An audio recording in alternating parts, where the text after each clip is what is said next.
In the early 1900s, Maria Montessori, practicing physician and professor of anthropology at the University of Rome, presented a startling idea to the academic world. She asserted that the human infant is born an incomplete being whose unique task is to finish its own formation. The constructing of one's own self lasts for the whole period of childhood into young adulthood, from birth to 24 years old.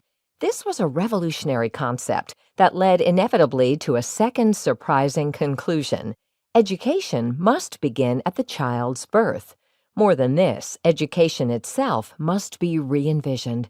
It could no longer be focused on the pouring of knowledge into a child with a ready-made brain. The mind was not ready-made at all.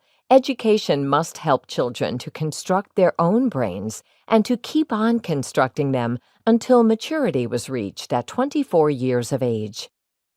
For all the previous centuries, educators had deemed the child an essentially formed being, and thus a vehicle ready to receive knowledge previously discovered and digested by others.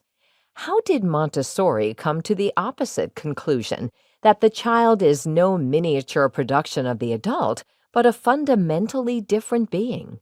What enabled her then to capitalize on this unique difference for the child's benefit, developing an entirely new approach to education? Montessori was a woman of great intelligence and energy who exhibited a courageous and resilient spirit throughout a turbulent life of world wars and revolutions.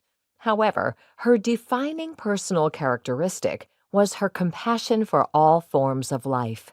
Her sensitivity to human need led her to choose medicine for her career in spite of an early aptitude for mathematics.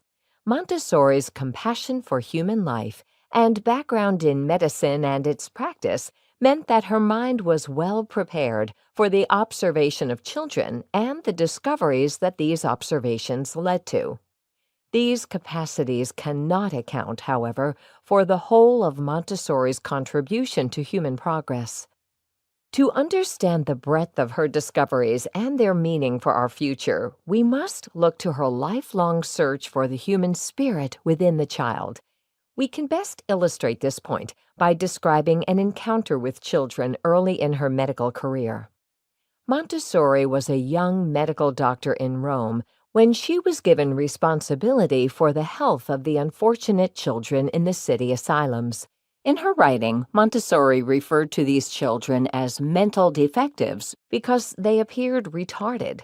In truth, they represented every definition of misfortune, from being orphans or simply not wanted, to being deaf or blind, to being physically or mentally handicapped. Housed as they were in inhuman conditions for children, they behaved more like animals than human beings.